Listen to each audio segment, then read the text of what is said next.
Hello दोस्तों। तो हम लोग प्राचीन भारतीय इतिहास को पढ़ रहे थे और पिछले क्लास में हम लोग सिंधु घाटी सभ्यता यानी हड़प्पा सभ्यता को पढ़े थे। उसमें कुछ पॉइंट है जो छूट गया है, उसको पहले देख लेते हैं, फिर हम लोग वैदिक सभ्यता को देखेंगे।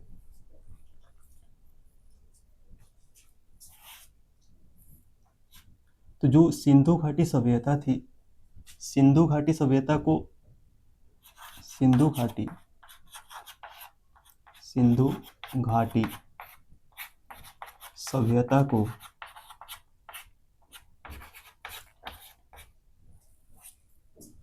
कांस्य युगीन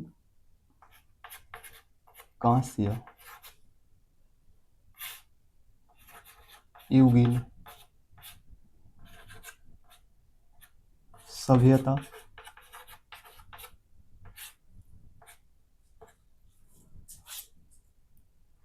और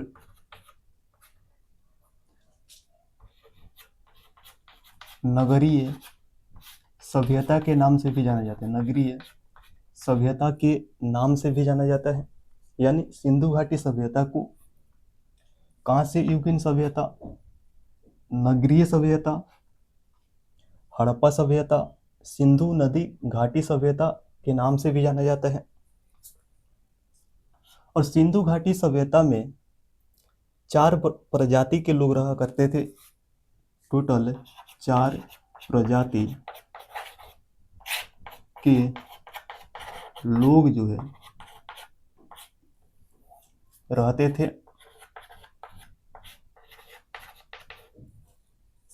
पहला थे भूमध्य सागरीय भूमध्य सागरीय प्रजाति के लोग। दूसरा प्रोटो ऑस्ट्रेलोइड प्रजाति के लोग। और तीसरा जो है अल्पाइन जाति के लोग, अल्पाइन जाति के लोग। और चौथा मंगोलाइड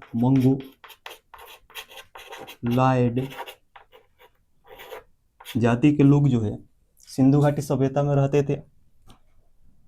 भूमध्य सागरीय प्रजाति के जो लोग हैं, इसकी उपस्थिति जो है सिंधु घाटी सभ्यता में सबसे अधिक थी।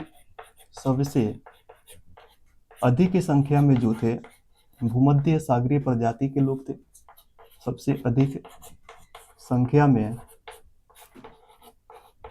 भूमध्य सागरीय प्रजाति के लोग थे, जिस कारण भूमध्य सागरीय प्रजाति के लोगों को ही सिंधु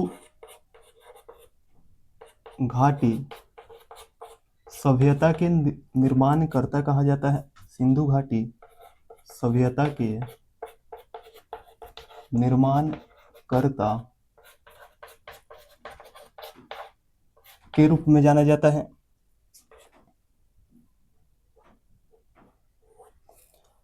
फिर अगर बात करें तो सिंधु घाटी सभ्यता में 4 वर्गों की उपस्थिति थी। 4 वर्गों की उपस्थिति थी। योद्धा, विद्वान, योद्धा,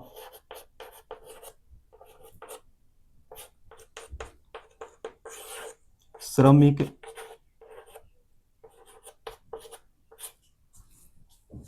और चौथा व्यापारी।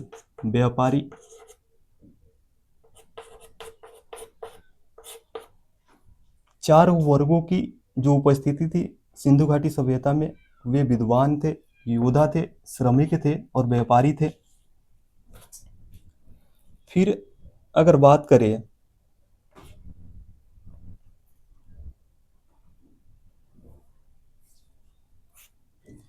तो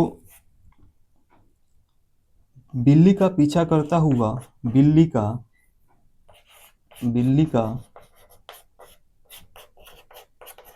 पीछा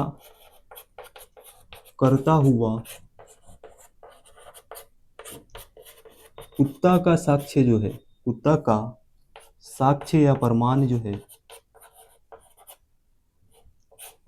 और मन का साक्ष्य जो है, ये दोनों चनहुद्रों से प्राप्त हुआ है, चनहुद्रों से प्राप्त हुआ है।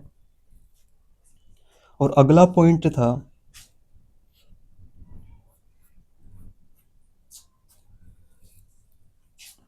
रोपण। अगर बात करें रोपण की, तो रोपण जो है पंजाब में है और ये सतलज नदी पर है, सतलज नदी के तट पर है। और रोपण की खोजकर्ता जो है यज्ञदत्त शर्मा है। यज्ञदत्त शर्मा को रोपण की खोजकर्ता माना जाता है। और रोपण से ही मानव के साथ में कुत्ता को दफनाए जाने का जो प्रमाण है, मानव के साथ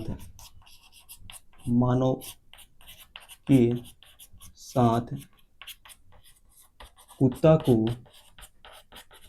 दफनाए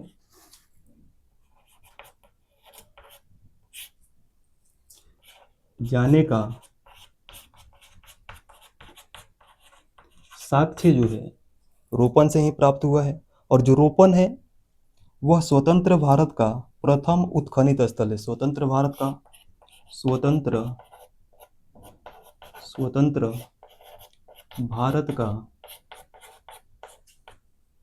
प्रथम उत्खनित स्थल है।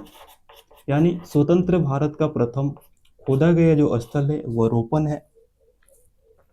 रोपण जो है, इसकी खोजकर्ता जो है यज्ञदत्त शर्मा है और यह पंजाब में सतलज नदी के तट पर है और जहां से मानव के साथ कुत्ता को दफनाए जाने का साक्ष्य प्राप्त हुआ है।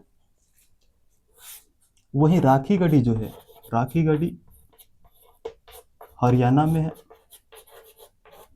और राखी गढ़ी जो था सिंधु घाटी सभ्यता का भारत के अंदर स्थित सबसे बड़ा स्थल था।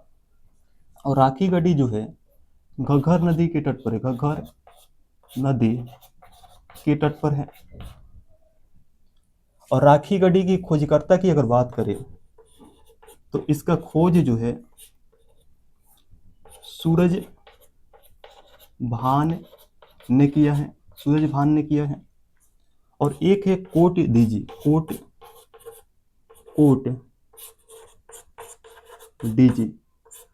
डीजी जो है पाकिस्तान के सिंध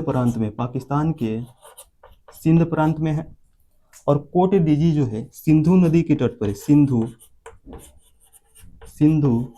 नदी के तट पर है। और कोट डीजी की अगर खोजकर्ता की बात करें तो इसके जो खोजकर्ता हैं अहमद खां ने कोट डीजी की खोज किया है। फिर अगर बात करें तो उद्योग धंधा की अगर बात करें, सिंधु घाटी सभ्यता के उद्योग धंधा की अगर बात करें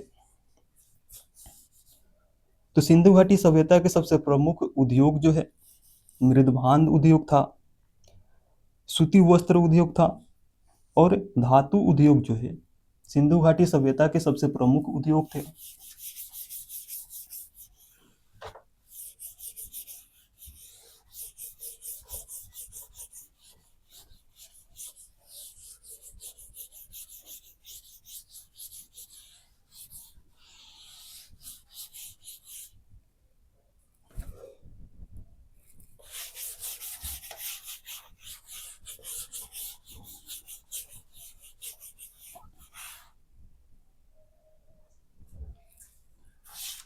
अगर बात करें उद्योग धंधा की सिंधु घाटी सभ्यता की, उद्योग धंधा की अगर बात करें तो सूती वस्त्र उद्योग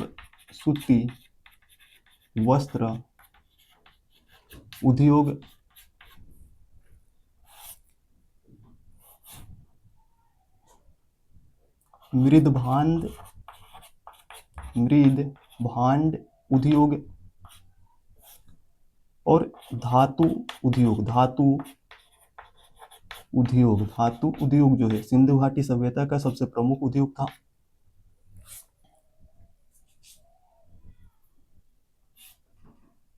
कल की सेक्शन में बताए थे कि सूती वस्त्र का जो प्रमाण है मोहनजोदड़ो से प्राप्त हुआ है, और जो वस्त्रों की सिलाई, रंगाई, बुनाई कला का जो प्रमाण है धोलावीरा से मिला है। अगर बात करें मृदभांड की, तो सिंधु घाटी सभ्यता में दो प्रकार के मृदभांड जो है देखने को मिलता है। एक है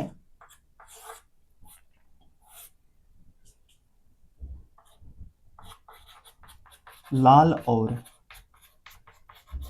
काले रंग का मृदभांड, और दूसरा है चित्रित धूसर मृदभांड। चित्रित धूसर मृदभांड का जो साक्ष्य है लोथल से प्राप्त हुआ है। चित्रित धूसर मृदभांड का जो साक्ष्य है लोथल से प्राप्त हुआ है।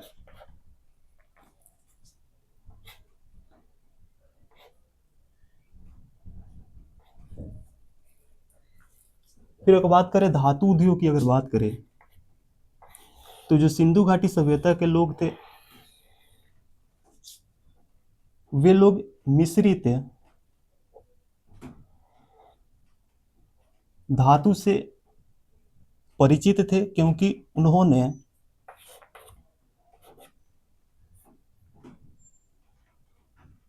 तांबा और टीन को मिलाकर कांसा का निर्माण किया था। तांबा और टीन को मिलाकर कांसा का निर्माण किया था, जिस कारण हम यह कह सकते हैं कि जो सिंधु घाटी सभ्यता के लोग थे मिश्रित धातु उद्योग से परिचित थे।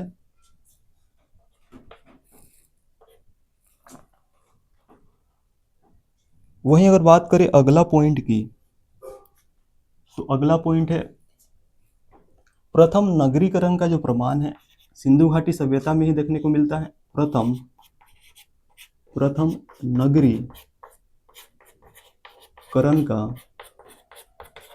प्रमाण जो है सिंधु घाटी सभ्यता का ही देन है, या सिंधु घाटी सभ्यता में ही देखने को मिलता है। तो यह था सिंधु घाटी सभ्यता के अंतर्गत जो पॉइंट छूट गया था। ये सभी पॉइंट जो है बहुत ही महत्वपूर्ण है। और इसके बाद हम लोग जो चौथा चैप्टर है वैदिक सभ्यता उसको देखेंगे।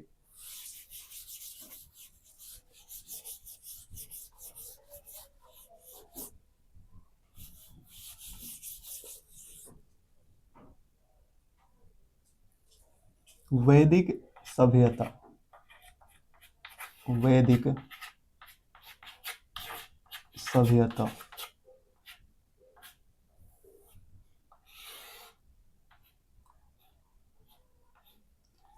सिंधु घाटी सभ्यता के पश्चात जिस सभ्यता का विकास हुआ है उसे ही वैदिक सभ्यता कहा जाता है।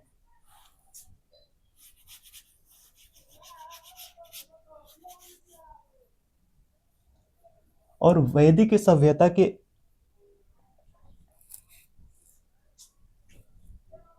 निर्माणकर्ता की अगर बात करें तो वैदिक सभ्यता के निर्माणकर्ता जो है आर्य थे।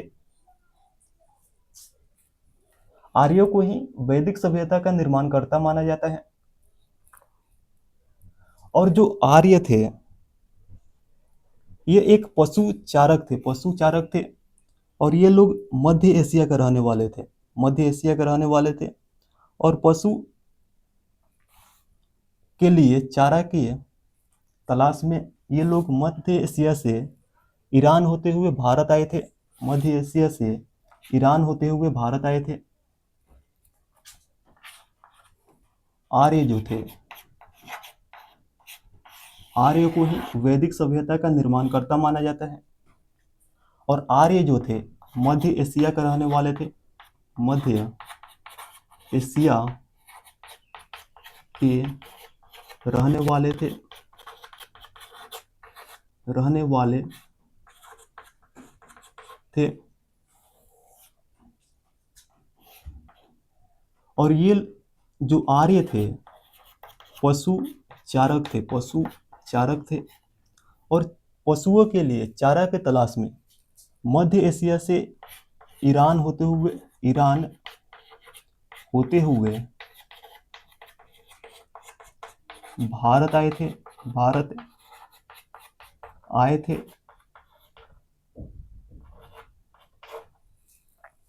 और आर्यों की अगर भाषा की बात करें, आर्यों की जो भाषा थी संस्कृत थी, आर्यों की अगर भाषा की बात करें तो इनकी भाषा जो थी संस्कृत थी, संस्कृत।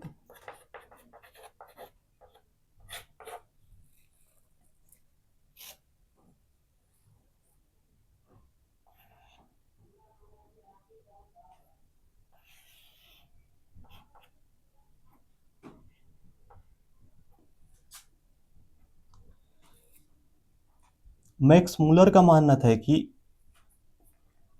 जो आर्य हैं वो मध्य एशिया से होते हुए भारत आए हैं। मैक्स मुलर का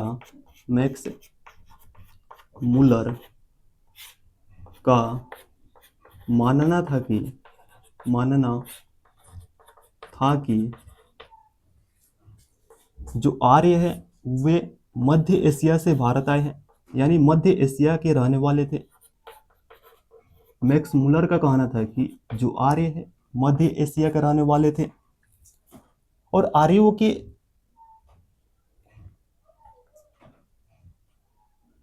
स्थान को लेकर विद्वानों के बीच मतभेद है। आर्यों के रहने के स्थान को लेकर विद्वानों के बीच मतभेद है। जैसे बाल गंगाधर तिलक का कहना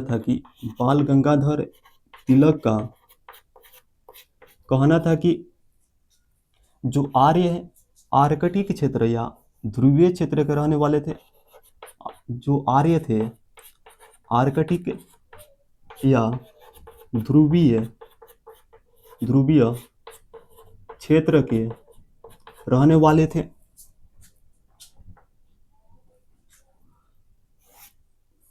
और स्वामी दयानंद सरस्वती का कहना था कि स्वामी दयानंद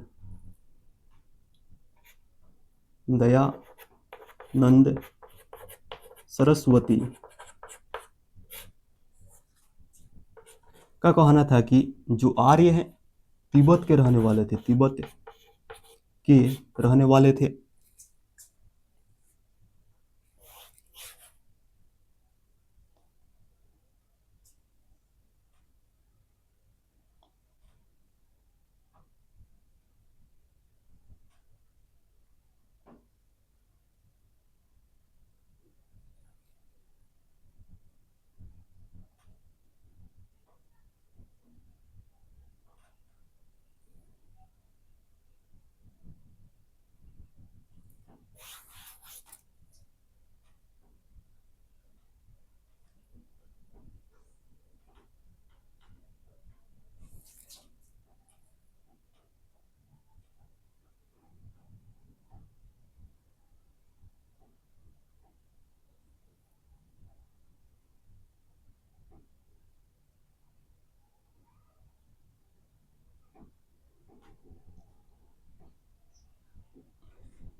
और एक विद्वान थे जिनका नाम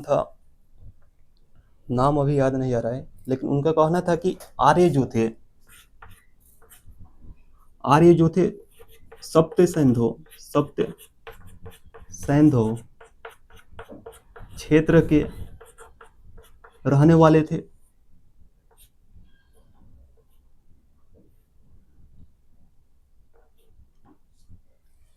तो आर्यों के मूल निवास स्थान को लेकर विद्वानों के बीच मतभेद है,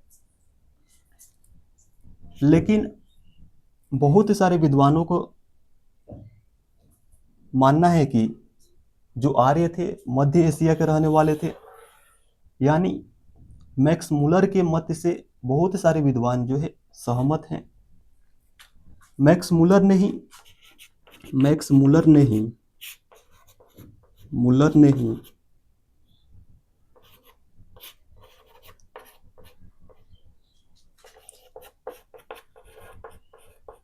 1853 ईस्वी में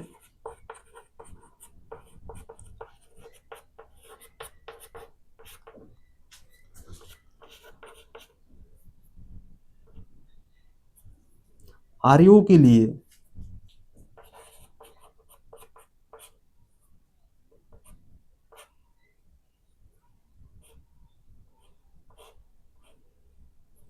एक श्रेष्ठ जाति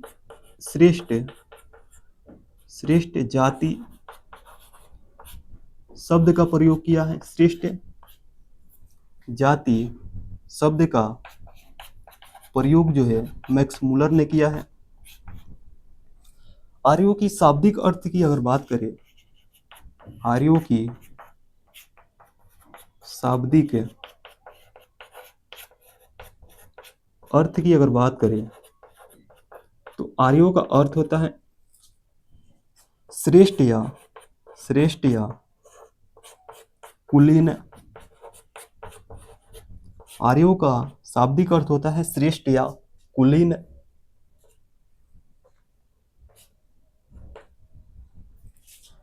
फिर अगर बात करें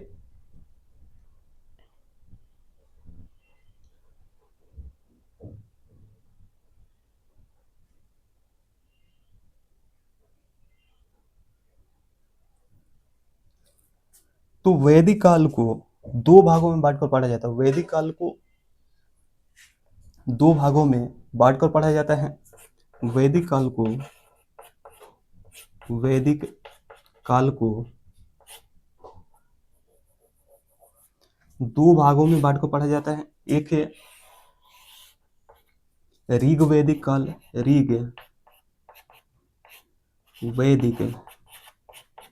काल और दूसरा है उत्तर वैदिक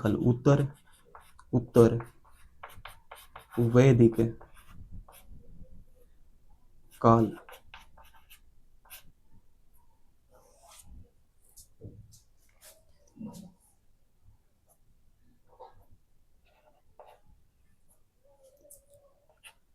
ऋग वैदिक काल की अगर बात करें तो इसका कालखंड जो है 1500 बीसी से लेकर 1000 बीसी तक, यानी 1500 ईस्वी पूर्व से लेकर 1000 ईस्वी पूर्व तक इसका कालखंड है।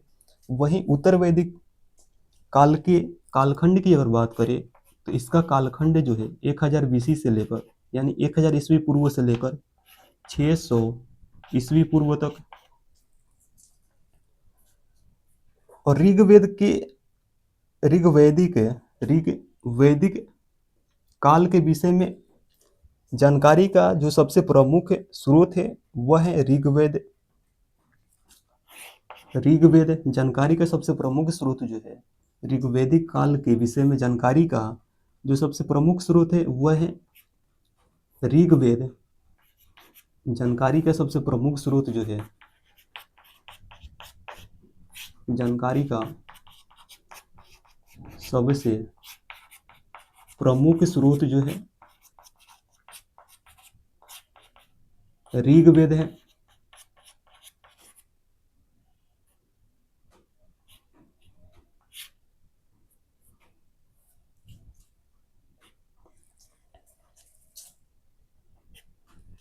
और वहीं उत्तर वैदिक काल के विषय में जानकारी के जो सबसे प्रमुख स्रोत है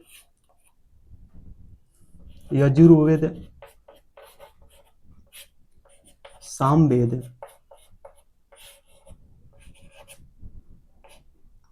अथर्ववेद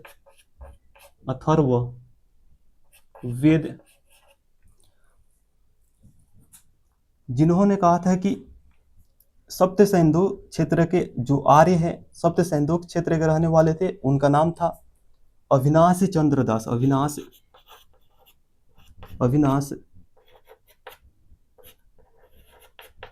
चंद्र दास, अविनाश चंद्र दास। तो उत्तर वैदिक काल के विषय में जानकारी के जो सबसे प्रमुख स्रोत है, यजुर्वेद, सामवेद, अथर्ववेद, ब्राह्मण ग्रंथ, ब्राह्मण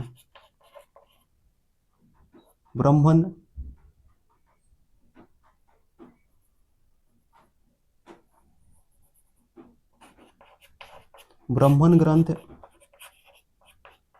उपनिषद, अरण्यक और इत्यादि जो है वह सभी उत्तर वैदिक काल के विषय में जानकारी का स्रोत है। अगर बात करें ऋग वैदिक काल की, अगर बात करें ऋग वैदिक काल की, अगर बात करें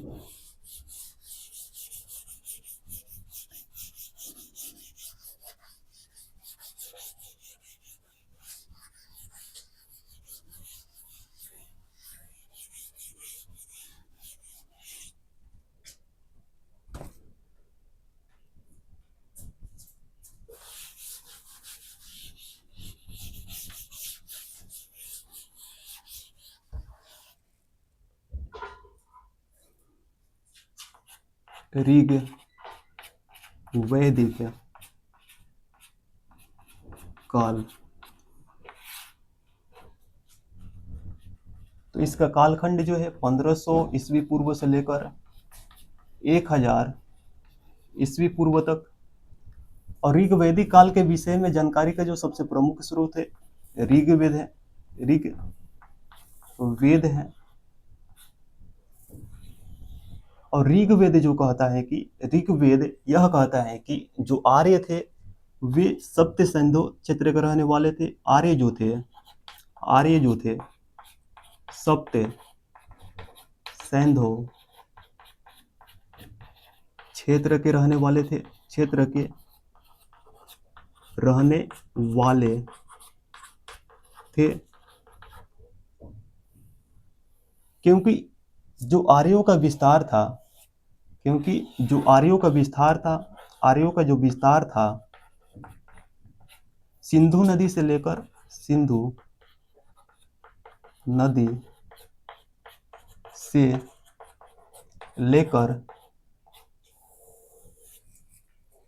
गंगा यमुना द्वाब क्षेत्र तक था। और इसी आधार पर ऋग्वेद कहता है कि जो आर्य थे सप्त सिंधु क्षेत्र के रहने वाले थे। वहीं अगर बात करें कि ऋग्वेद की, तो ऋग्वेद में कुल 25 नदियों का उल्लेख किया गया है। ऋग्वेद में कुल 25 नदियों का उल्लेख है।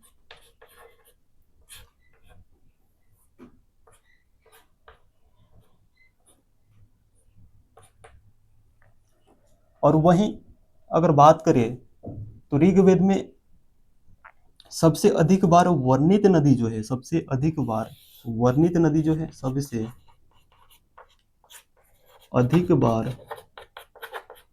उल्लेख जो है सिंधु नदी का किया गया है।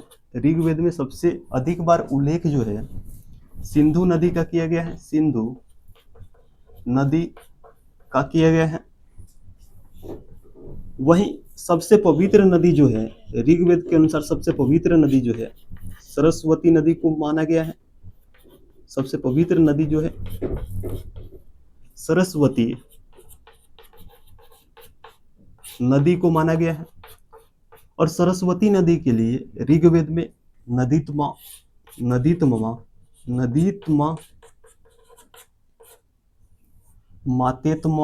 मातेत्मा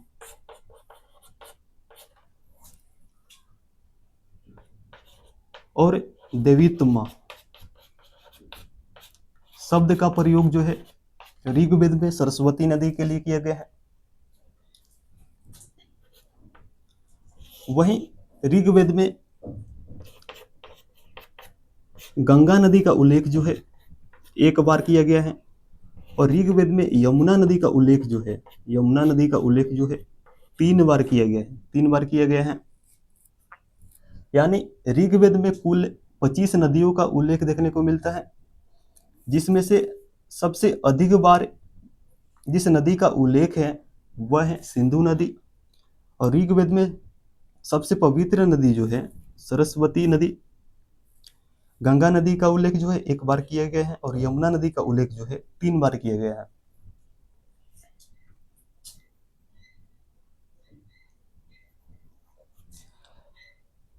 वहीं अगर बात करें नदियों के प्राचीन नाम की, अगर बात करें नदियों की प्राचीन नाम की अगर बात करें, तो सिंधु नदी की अगर बात करें, सिंधु नदी की अगर बात करें तो इसका प्राचीन नाम जो है इंडस है, इंडस।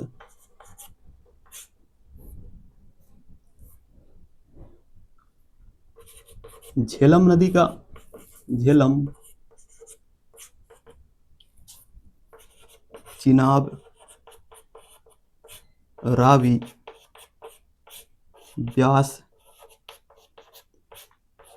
सतलज,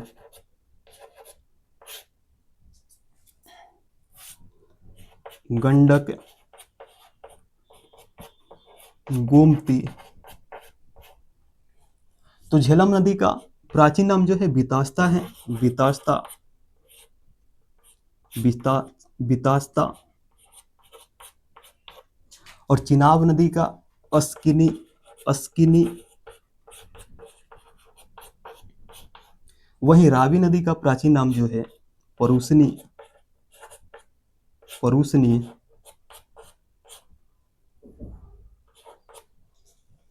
ब्यास नदी का विपासा, विपासा। सतलज नदी का सतुद्री, सतुद्री।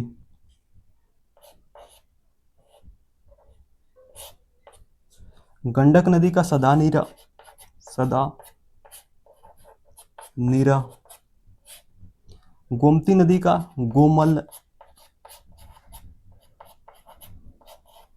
यह आधुनिक नाम है और यह प्राचीन नाम है। सिंधु नदी का प्राचीन नाम इंडस, झेलम का प्राचीन नाम बितास्ता, चिनाब का प्राचीन नाम अस्किनी, रावी का प्राचीन नाम परूसनी, ब्यास का प्राचीन नाम विपासा, सतलुज का प्राचीन नाम सतुद्री, गंडक का प्राचीन नाम सदानीरा, गोमती का गोमल। फिर अगर बात करें ऋग्वैदिक कालीन समाज की, अगर बात करें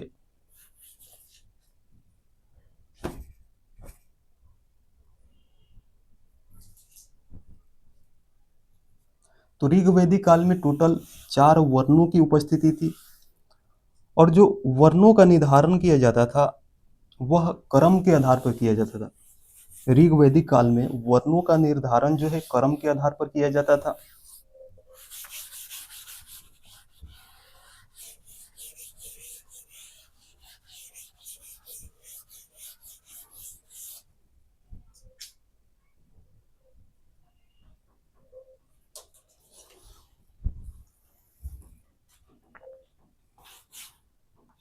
ऋग्वैदिक कालीन समाज की अगर बात करें, सामाजिक या समाज की अगर बात करें,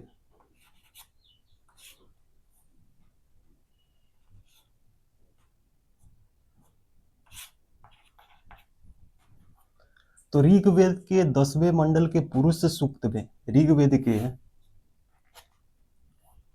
10वें, ऋग्वेद के ऋग्वेद के 10वें मंडल के पुरुष सूक्त में यह कहा गया है कि ऋग्वैदिक कालीन समाज में 4 वर्णों की उपस्थिति थी, 4 वर्णों की उपस्थिति थी, और वर्णों का निर्धारण जो है, वर्णों का निर्धारण जो है कर्म के आधार पर किया जाता था। वर्णों का निर्धारण जो है कर्म के आधार पर किया जाता था। कर्म के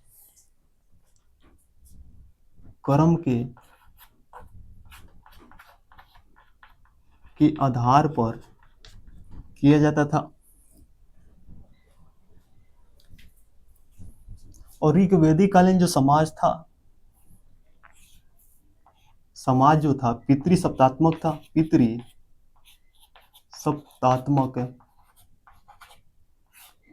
था।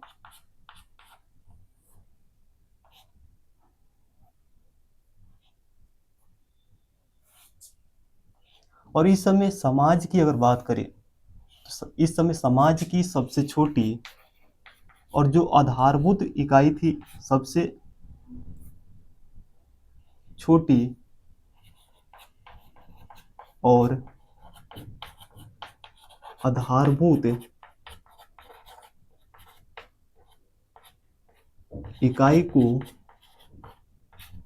इकाई जो थी कुल थी। कुल। और कुल के जो मुखिया होते थे, मुखिया वे पिताजी होते थे। पिताजी होते थे।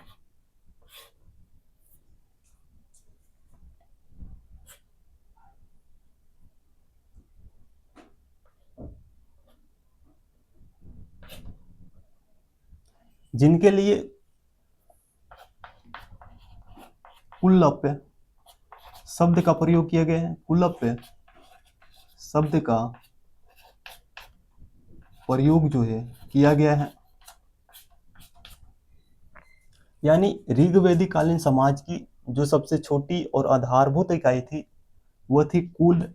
और जो कुल के मुखिया होते थे वे थे पिताजी। और पिताजी को कुलप शब्द का प्रयोग किया गया है। पिताजी के लिए कुलप शब्द का जो प्रयोग किया गया है।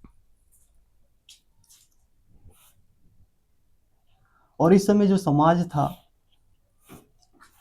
इस समय के समाज में संयुक्त परिवार की उपस्थिति थी। इस समय के समाज में यानी ऋग्वेदिक कालीन समाज में संयुक्त परिवार की प्रथा जो है प्रचलित थी।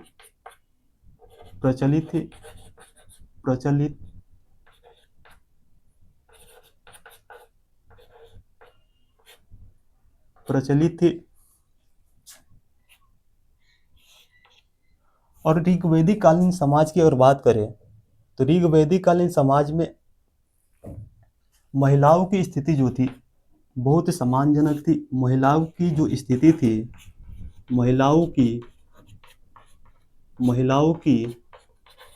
स्थिति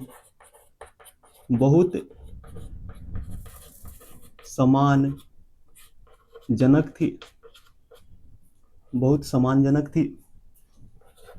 ऐसा इसलिए कह सकते हैं क्योंकि ऋग्वेदिक काल में महिलाओं को उपनयन संस्कार करने का अधिकार प्राप्त था। उपनयन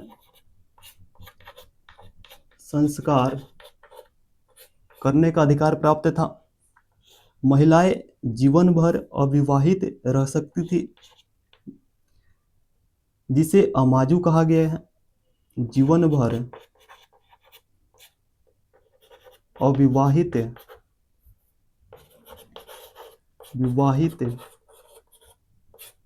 रह सकती थी, जिसे अमाजु कहा गया है। इस समय महिलाएं जो है शिक्षा ग्रहण कर सकती थी।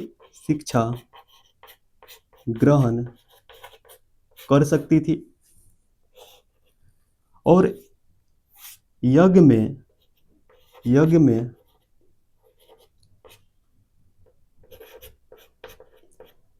बैठ सकती थी। यज्ञ में अपने पति के साथ में बैठ भी सकती थी। ऋग्वैदिक काल में महिलाओं को पैतृक संपत्ति में अधिकार भी प्राप्त था। पैतृक पैतृक संपत्ति में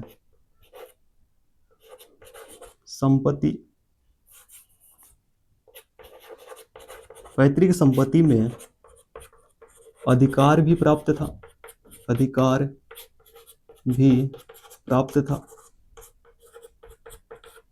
और महिलाएं इस समय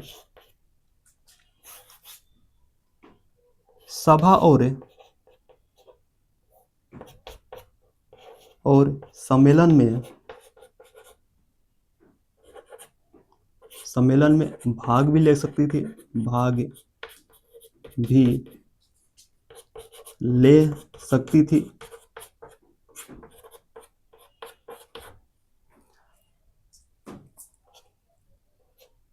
और ऋग्वैदिक काल की अगर बात करें तो ऋग्वैदिक काल में बाल विवाह प्रथा, बाल विवाह प्रथा, सती प्रथा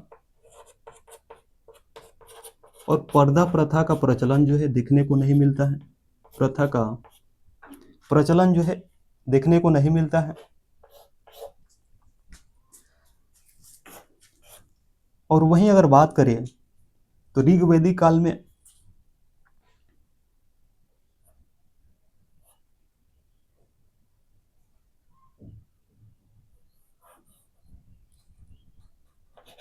विधवा विवाह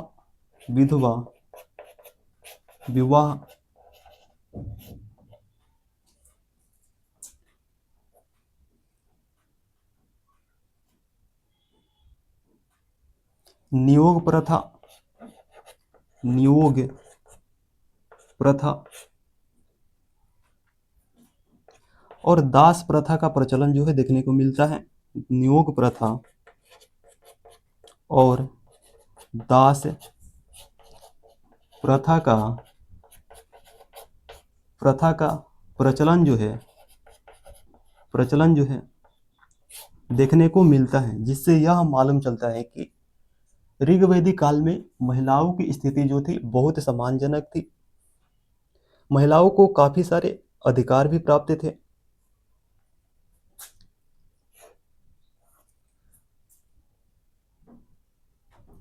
वहीं अगर बात करें तो इस समय दो प्रकार का विवाह का प्रचलन जो है देखने को मिलता है। दो प्रकार के विवाह का प्रचलन जो है देखने को मिलता है। एक है अनुलोम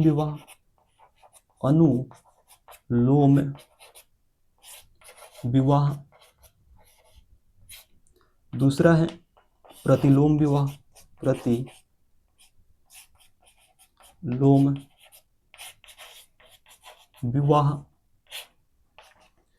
अनुलोम विवाह का मतलब यह होता है कि जिसमें उच्च वर्णों के पुरुष यानी उच्च जाति के पुरुष निम्न जाति के महिलाओं के साथ में विवाह कर सकता था, जिसे अनुलोम विवाह कहा जाता था। प्रतिलोम विवाह यानी उच्च जाति की महिलाएं निम्न जाति के पुरुषों के साथ विवाह कर सकती थी, जिसे प्रतिलोम विवाह कहा जाता था। फिर अगर बात करें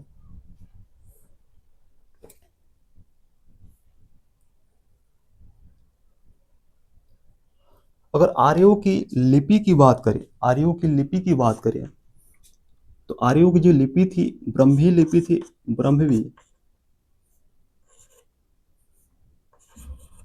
ब्रह्मी लिपि जो है आर्यों की लिपि थी। और ब्रह्मी लिपि का ही आधुनिकतम रूप जो है देवनागरी लिपि है। ब्रह्मी लिपि का ही आधुनिकतम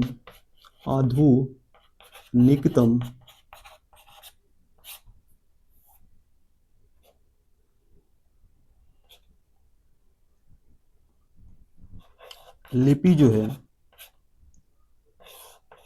देवनागरी लिपि है। देवनागरी लिपि जो है ब्रह्मवी लिपि का ही आधुनिकतम रूप है।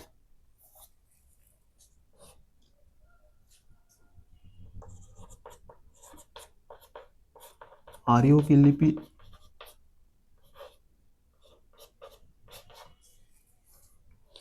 फिर अगर बात करें राजनीतिक जीवन की, अगर बात करें या राजनीतिक स्थिति की अगर बात करें,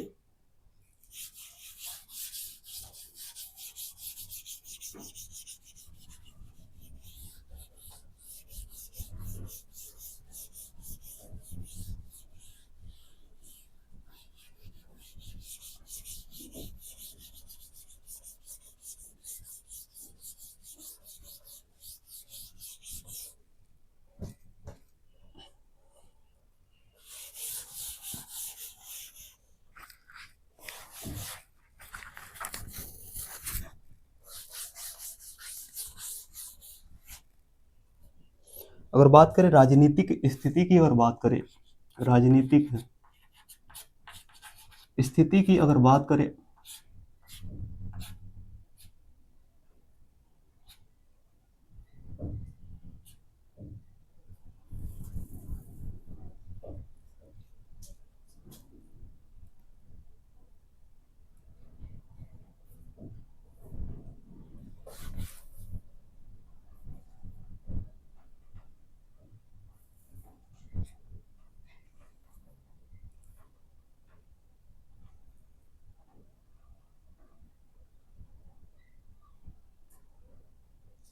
आर्यों की जो सामाजिक व्यवस्था थी वह कबीलाई व्यवस्था पर आधारित थी। आर्यों की सामाजिक या सामाजिक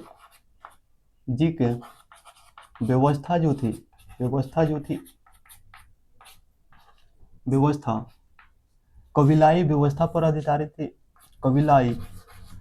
कबीलाई व्यवस्था पर आधारित थी। व्यवस्था पर आधारित थी।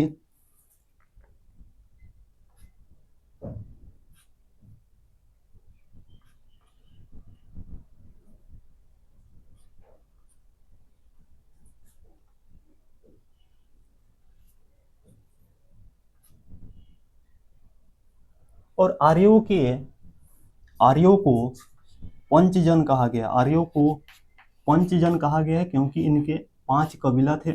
आर्यों को पंचजन कहा गया है क्योंकि इनके 5 कबीला थे।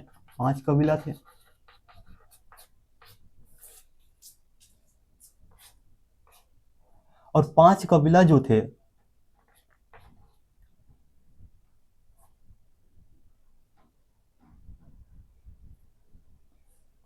अनु, द्रुहु, तुर्वस,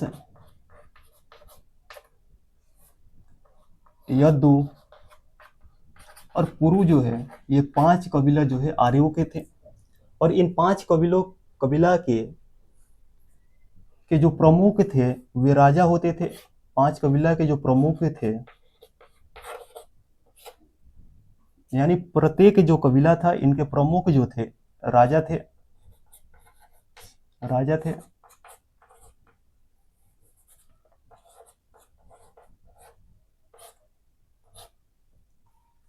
राजा को गोप या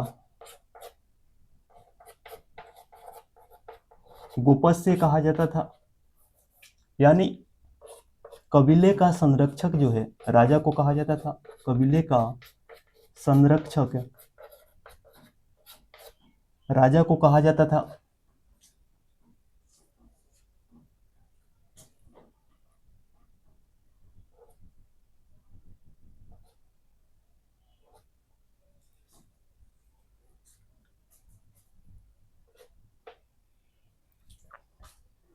और अगर बात करें ऋग्वैदिक कालीन राजनीतिक स्थिति की अगर बात करें तो इस समय राजतंत्रात्मक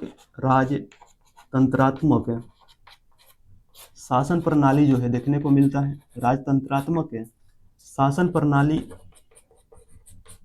प्रणाली देखने को मिलता है। और इस समय राजा के पास कोई अस्थाई सेना नहीं होता था। इस समय राजा के पास कोई अस्थाई सेना नहीं होता था। राजा के पास अपना कोई अस्थाई राजा के पास कोई अस्थाई सेना नहीं होता था।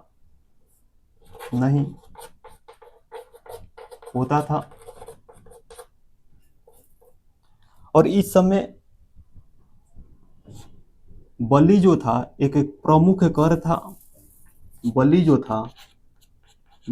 था एक प्रमुख कर था। और जो प्रजा थी अपनी स्वेच्छा अनुसार राजा को बलि कर दिया करते थे। जो प्रजा थी इस समय, यानी ऋग्वैदिक काल की प्रजा जो थी, ऋग्वैदिक कालीन जो प्रजा थी, अपनी स्वेच्छा के अनुसार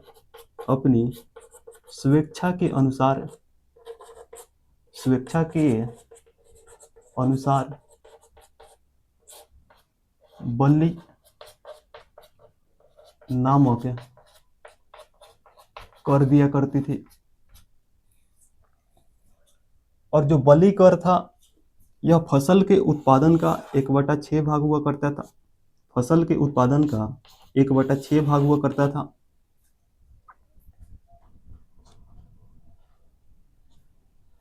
और इस समय राजा को सलाह देने के लिए सभा और समिति थी। राजा को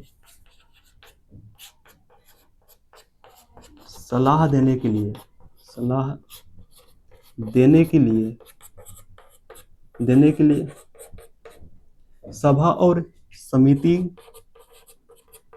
सभा और समिति जो है राजा को सलाह देने का काम करती थी।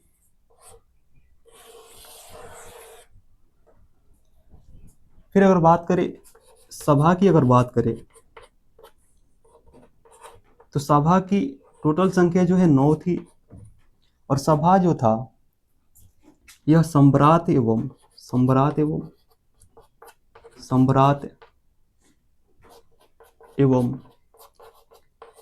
श्रेष्ठ लोगों का संगठन था।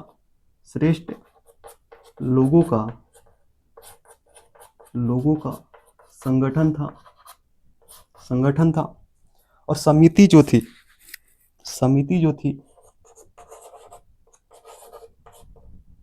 सभा की संख्या जो है 8 था और समिति की संख्या जो है 9 था।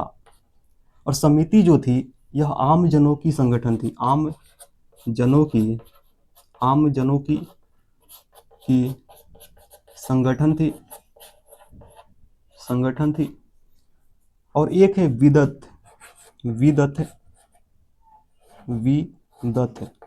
और विदत की संख्या जो है 122 थी।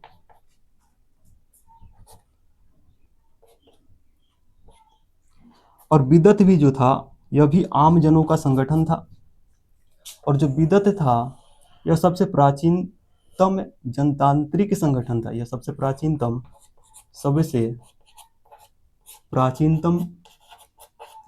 प्राचीन जनतांत्रिक संगठन जो है विदत था, जनतांत्रिक संगठन था।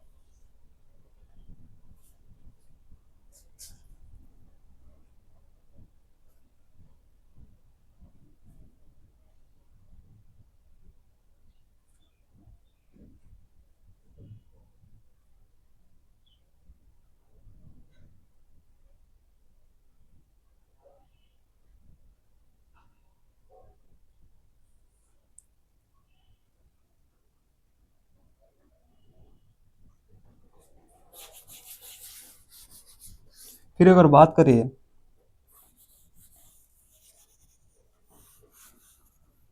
आर्थिक स्थिति की,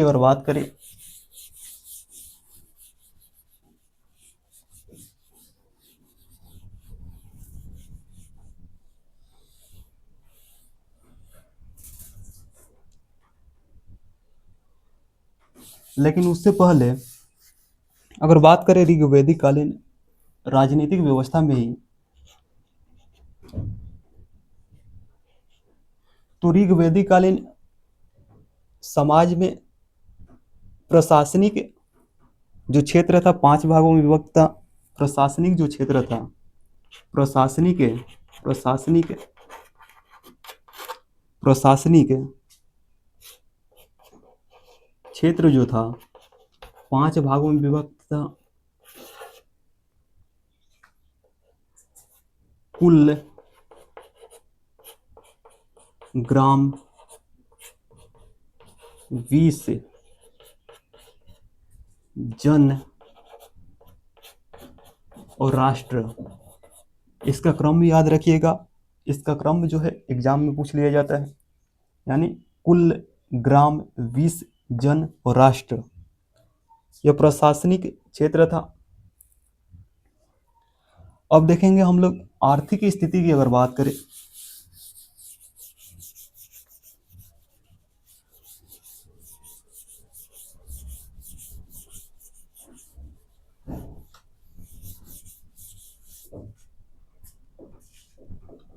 आर्थिक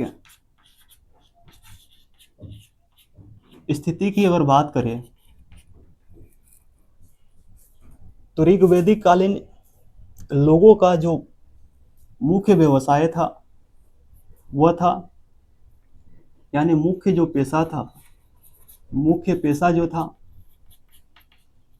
पशुपालक था। पशुपालक यानी पशुपालन था।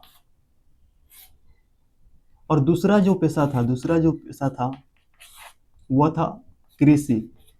कृषि यानी प्रमुख पेशा, यानी पहला पेशा जो था पशुपालन था। वही ऋग्वैदिक कालीन लोगों की दूसरी पेशा जो था कृषि था।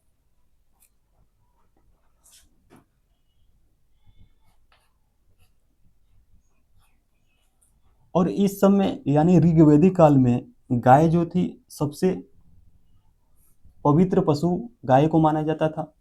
ऋग्वैदिक काल में सबसे पवित्र पशु जो है गाय को माना जाता था। गाय को सबसे पवित्र पशु माना जाता था, पवित्र पशु माना जाता था।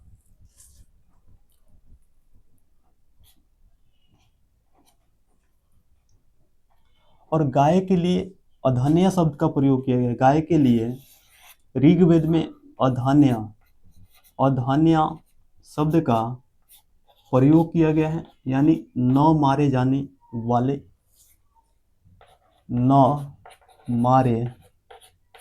जाने योग्य पशु।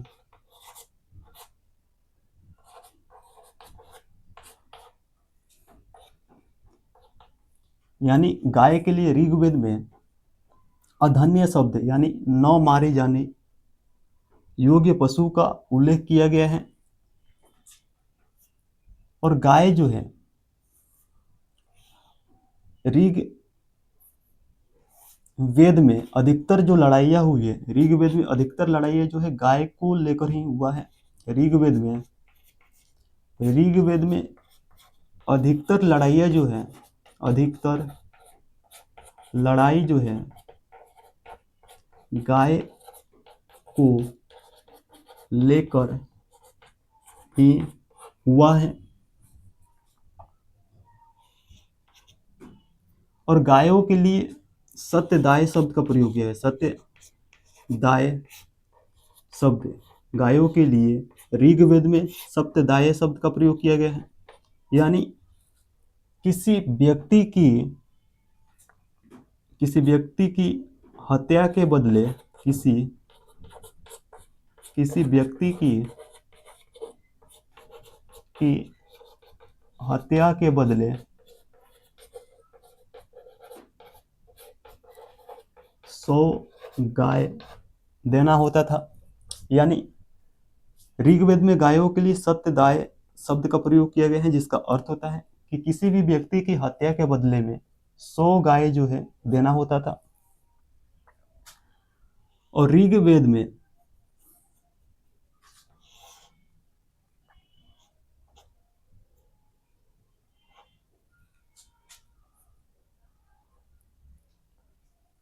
ऋग्वेद में कहा गया है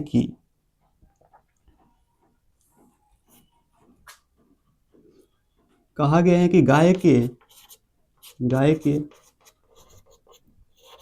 हत्या करने पर किसी भी व्यक्ति को देश से निकाले जाने या मृत्यु दंड देने की प्रावधान था। और ऋग्वेद में ही पुत्री को दुहिता कहा गया है, क्योंकि उस समय गाय का दूध जो निकालने का काम है पुत्री किया करती थी, जिस कारण ऋग्वेदिक काल में पुत्री को दुहिता कहा गया है।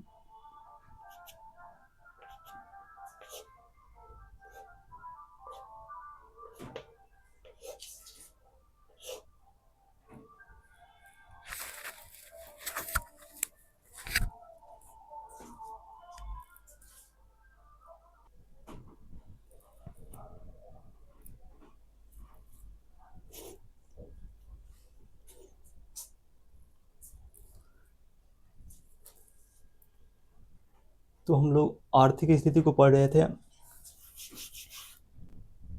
यानी गाय के हत्या करने पर ऋग्वेद में किसी भी व्यक्ति को मृत्युदंड या देश से निकाले जाने की प्रावधान जो है ऋग्वेद में किया गया था।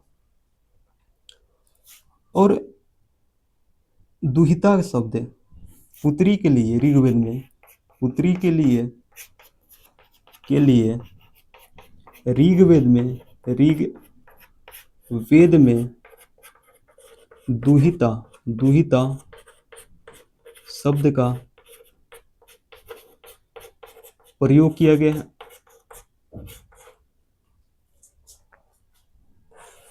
दुहिता शब्द का जो प्रयोग है पुत्री के लिए किया गया है ऋग्वेद में। वहीं आर्यों की अगर बात करें, आर्यों की सबसे अति उपयोगी जो पशु था घोड़ा था। आर्यों की सबसे अति उपयोगी पशु जो था, उपयोगी पशु घोड़ा था।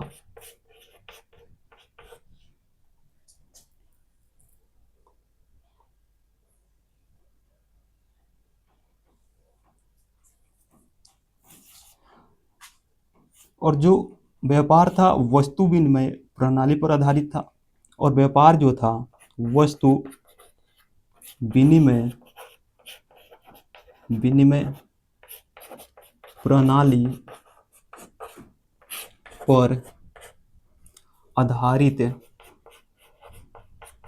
आधारित था।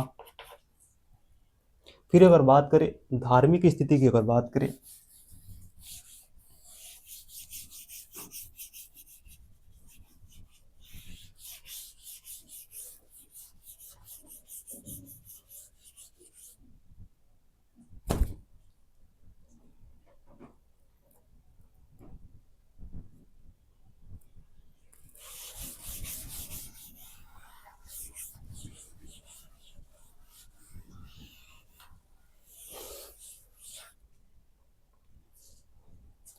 धार्मिक स्थिति की अगर बात करें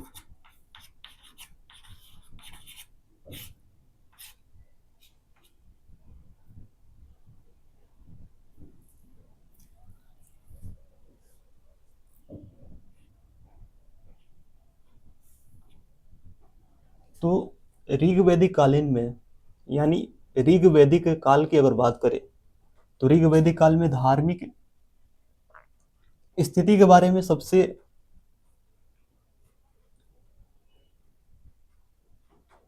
प्रमुख जानकारी का जो स्रोत है ऋग्वेद है।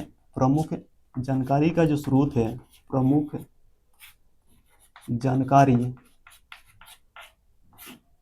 का स्रोत जो है ऋग्वेद है। और जो ऋग्वैदिक कालीन धर्म था और जो ऋग्वैदिक कालीन लोग थे वे बहुदेववादी थे, बहुदेववादी थे, यानी एक से अधिक ईश्वर की पूजा किया करते थे। और ऋग्वेदिक कालीन धार्मिक विषय में जानकारी के जो सबसे प्रमुख स्रोत है ऋग्वेद है। ऋग्वेद के पहला मंत्र में ही ऋग्वेद के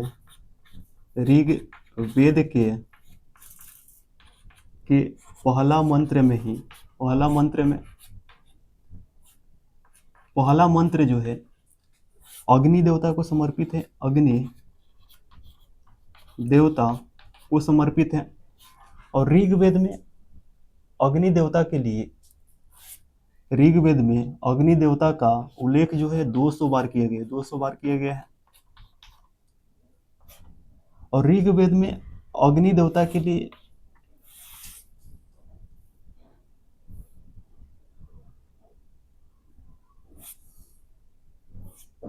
भवन चक्षु जाति वेदस सप्त जिह्वा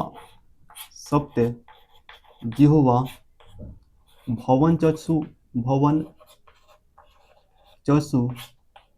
जाति वेदस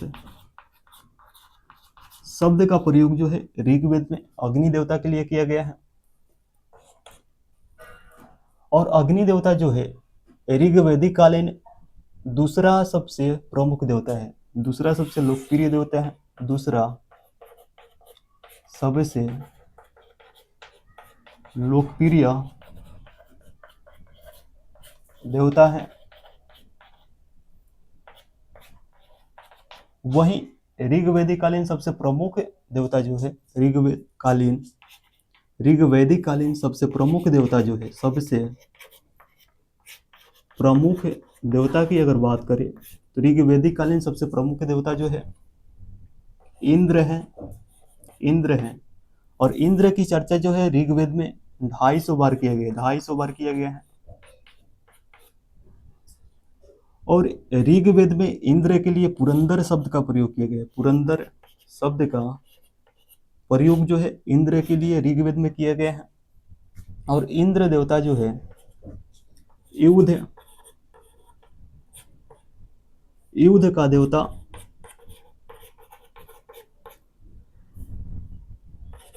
आंधी,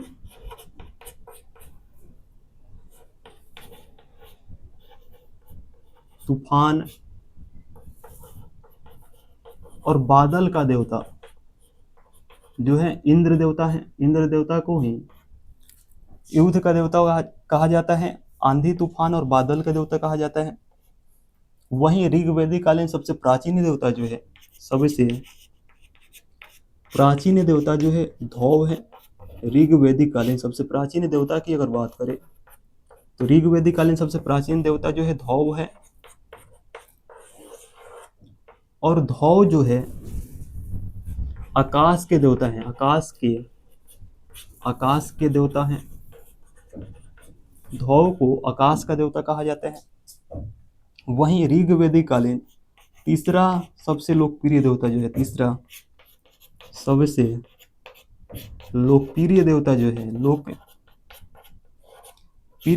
है वरुण को माना जाता है। और वरुण के लिए ऋग्वेद में ऋतस्य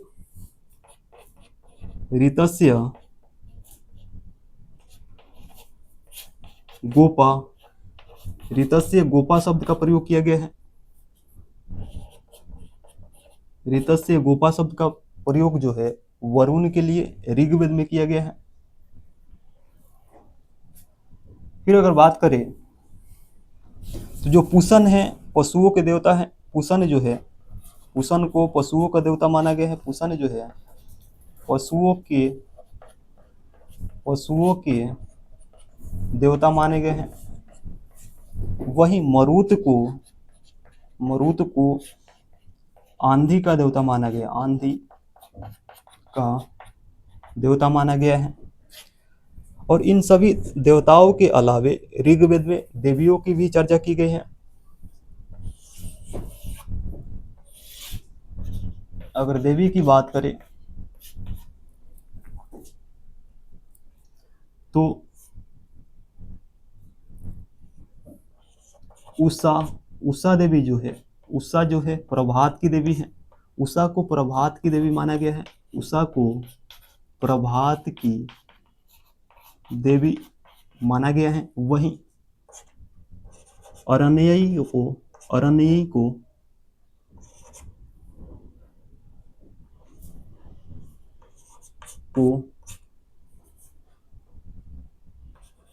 जंगल की देवी माना गया है। जंगल की देवी जो है अरण्यई को माना गया है।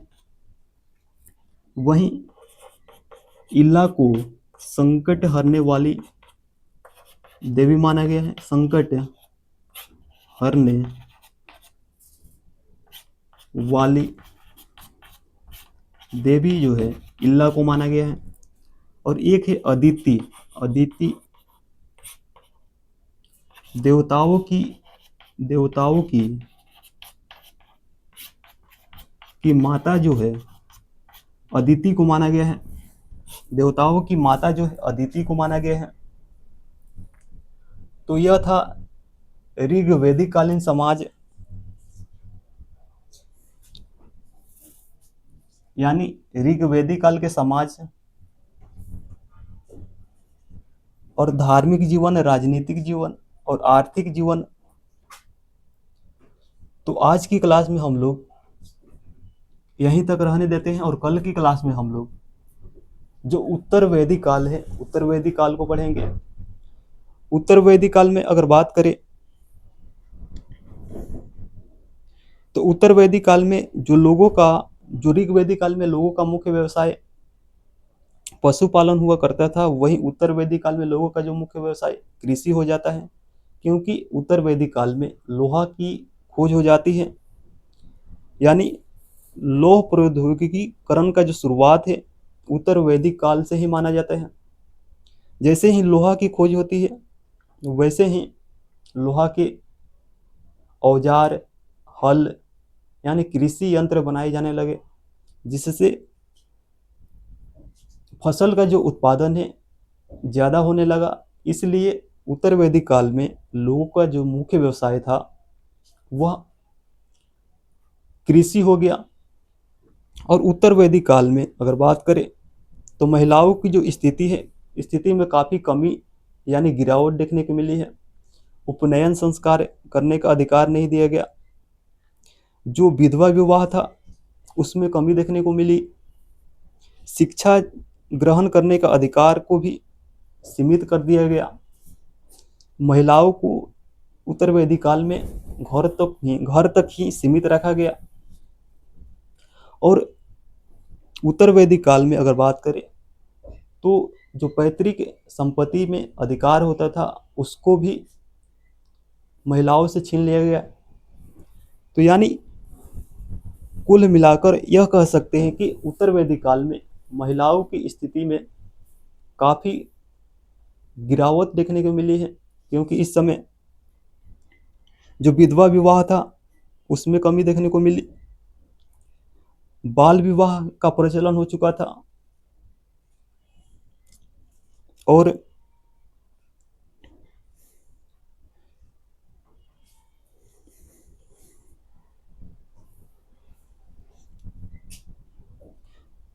उपनयन संस्कार जो है महिलाओं को नहीं करने दिया जाता था।